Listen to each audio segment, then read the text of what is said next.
व्यास जी की तपस्या और पुत्र प्राप्ति की कथा का श्रवण करेंगे। नारद जी का उपदेश सुन करके महर्षि व्यास जी महाराज मेरु पर्वत पर तपस्या करने लगे। वे वाग बीज मंत्र का जप करते हुए 100 वर्षों तक भगवान शंकर और भगवती सदाशिवा की आराधना में तत्पर रहे।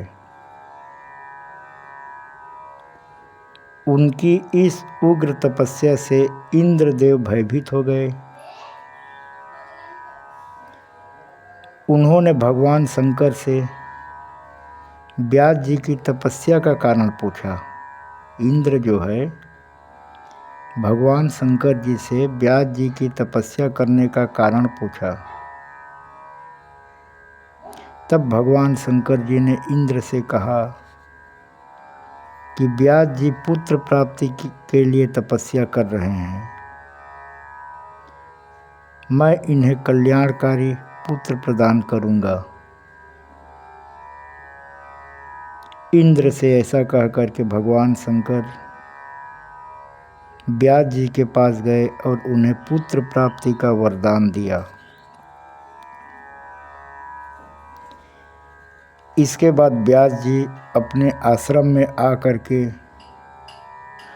अग्नि प्रकट करने की दृष्टि से अरणि मंथन करने लगे। लकड़ी से लकड़ी का मंथन करने से अग्नि प्रकट होता है।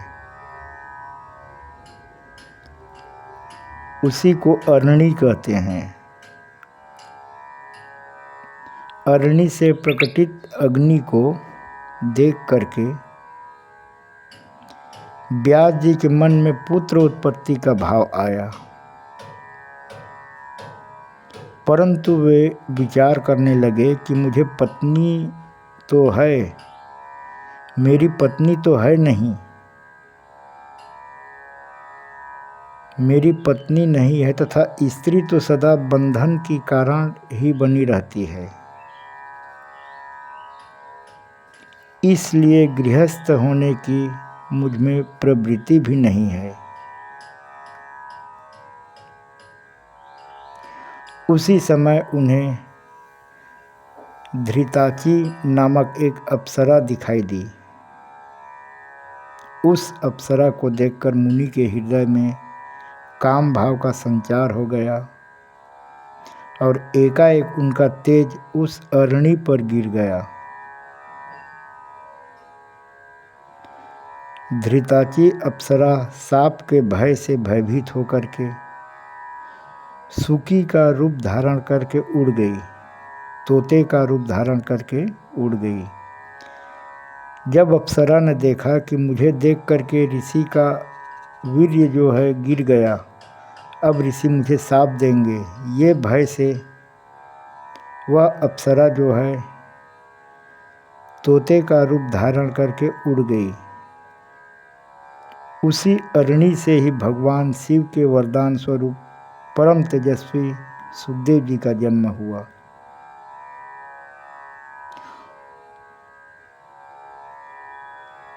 उत्पन्न होते ही तेजस्वी सुखदेव जी बड़े हो गए।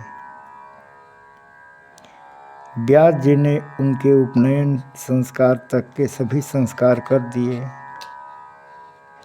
उसी समय आकाश से दिव्य मृग चर्म कमंडल तथा दंड जो है पृथ्वी पर आ गिरे और उन्हें लेकर सुखदेव जी गुरु बृहस्पति जी के पास विद्या अध्ययन के लिए चले गए। विद्या अध्ययन संपन्न करके सुखदेव जी अपने पिता व्यास जी के पास आ गए।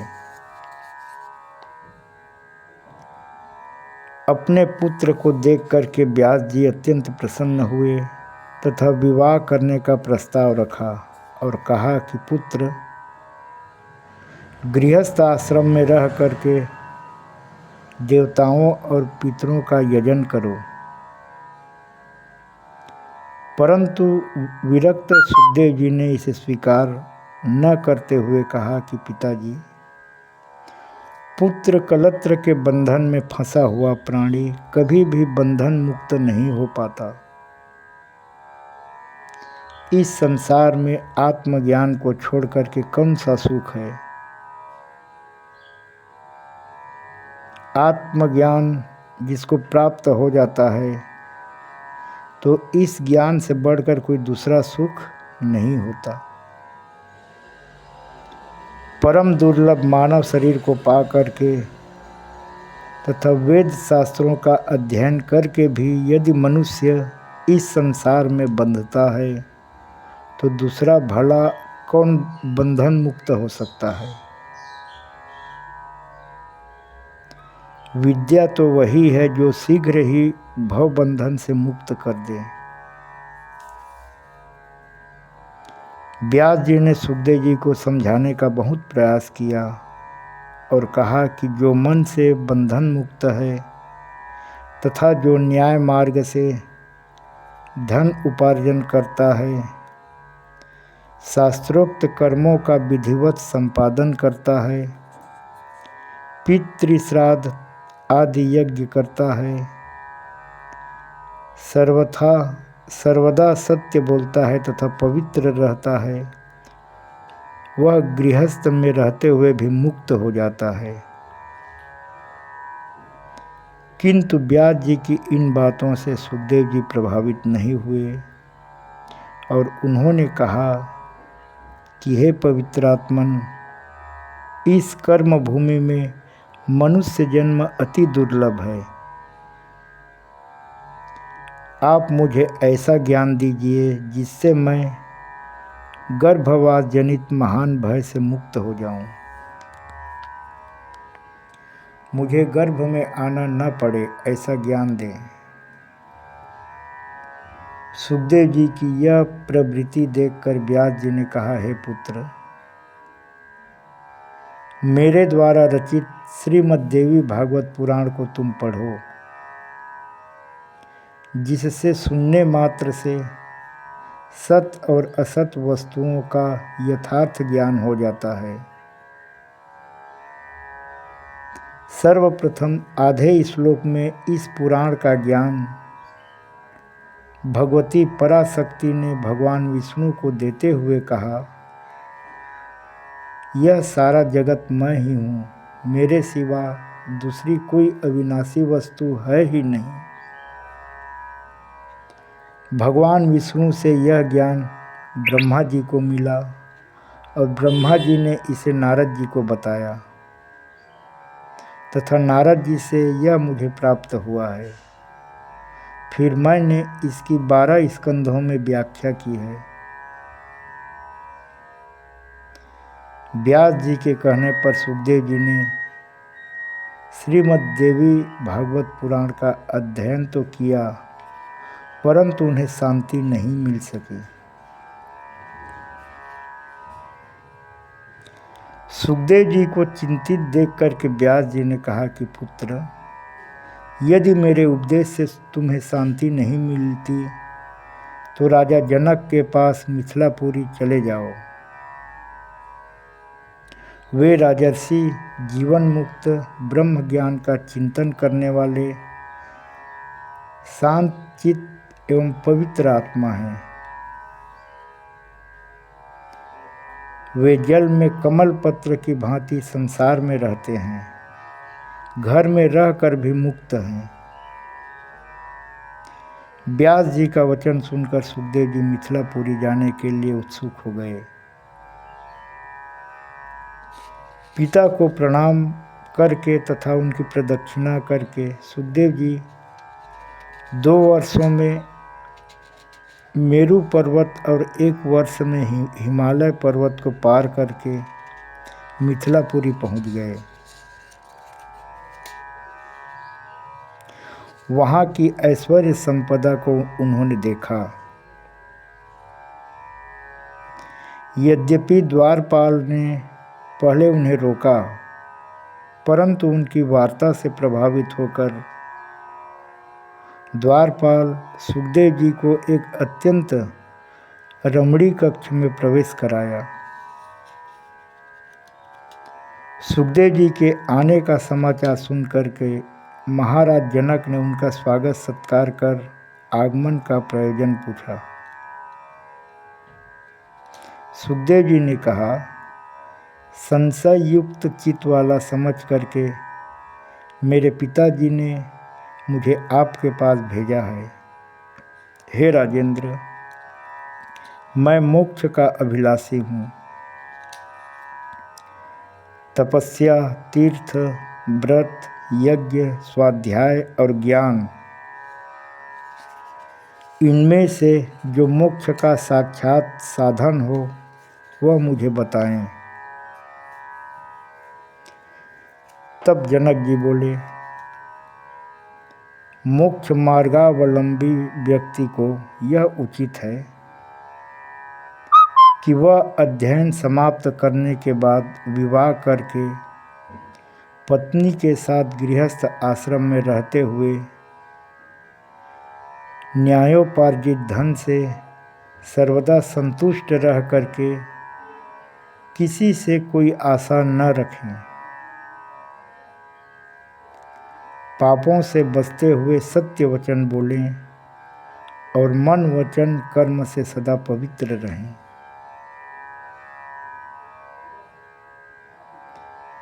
सुखदेव जी से यह पूछने पर कि चित्त में वैराग्य और ज्ञान विज्ञान उत्पन्न हो जाने पर व्यक्ति को गृहस्थ आश्रम में रहना चाहिए अथवा वनों में रहना चाहिए, इस प्रश्न पर जनक जी ने कहा कि हे मानद, इंद्रियां बड़ी बलवान होती है और वे वश में नहीं रहती। वे अपरिपक्व बुद्धि वाले मनुष्य के मन में नाना प्रकार के विकार उत्पन्न कर देती है। यदि मनुष्य के मन में भोजन की, शयन की, सुख की और पुत्र की इच्छा बनी रहे तो वह सन्यासी होकर भी इन विकारों से मुक्त नहीं हो सकता। वासनाओं का जाल बड़ा ही कठिन होता है, इसलिए उसकी शांति के लिए मनुष्य को क्रम से उसका त्याग करना चाहिए। गृहस्थ आश्रम में रहते हुए भी जो शांत, बुद्धिमान तथा आत्मज्ञानी होता है वह न तो प्रसन्न होता है और न खेद करता है, न हानि लाभ में समान भाव रखता है। वह व्यक्ति जो है हानि लाभ में समान भाव रखता है। गृहस्थ आश्रम में रहते हुए भी जो शांत रहता है, बुद्धिमान है तथा आत्मज्ञानी होता है, वह व्यक्ति न तो प्रसन्न होता है और न खेद करता है। वह हानि लाभ में समान भाव रखता है। जो पुरुष शास्त्र प्रतिपादित कर्म करता हुआ सभी प्रकार की चिंताओं से मुक्त रहता हुआ आत्मचिंतन से संतुष्ट रहता है, वह निसंदेह मुक्त हो जाता है। हे अनक, देखिए, मैं राज कार्य करता हुआ भी जीवन मुक्त हूँ। मैं अपनी इच्छा अनुसार सभी कार्य करता हूँ, किंतु मुझे शोक या हर्ष कुछ भी नहीं होता। जिस प्रकार मैं अनेक भोगों को भोगता हुआ तथा अनेक कार्यों को करता हुआ भी अनासक्त हूँ, उसी प्रकार आप भी मुक्त हो जाइए। हे ब्राह्मण देव, मन ही महान सुख दुख का कारण है। इसी के निर्मल होने पर सब कुछ निर्मल हो जाता है। मन अगर निर्मल हुआ तो सब कुछ निर्मल हो जाता है। विषयी मन बंधन और निर्विषयी मन मुक्ति को प्रदाता है। मन अगर विषयी बंधन हुआ,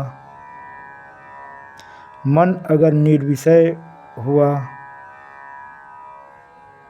मन से ही सब कुछ होता है। मन चाहता है तो वह विषय में बन जाता है और मन चाहता है तो विषय से मुक्त हो जाता है। यह शरीर मेरी है, यही बंधन है। अगर मन में आता है विचार कि यह शरीर मेरी है, तब मानकर चलो कि मन जो है बंधा हुआ है और यह शरीर मेरी नहीं है। अगर ऐसी भाव आया तो समझो कि मन जो है मुक्त है। बंधन शरीर और घर में नहीं है, बंधन शरीर घर में नहीं है, अपितु अहंता और ममता में बंधा हुआ है। इस तरह का ज्ञान राजर्षि जनक जी जो है सुखदेव जी महाराज को देते हैं। जो व्यक्ति इस परम दुर्लभ देवी भागवत की कथा का श्रवण करता है, वह व्यक्ति इस लोक में सुख भोग कर अंत में मोक्ष को प्राप्त करता है। बोलिए आदिशक्ति दुर्गे मैया की जय।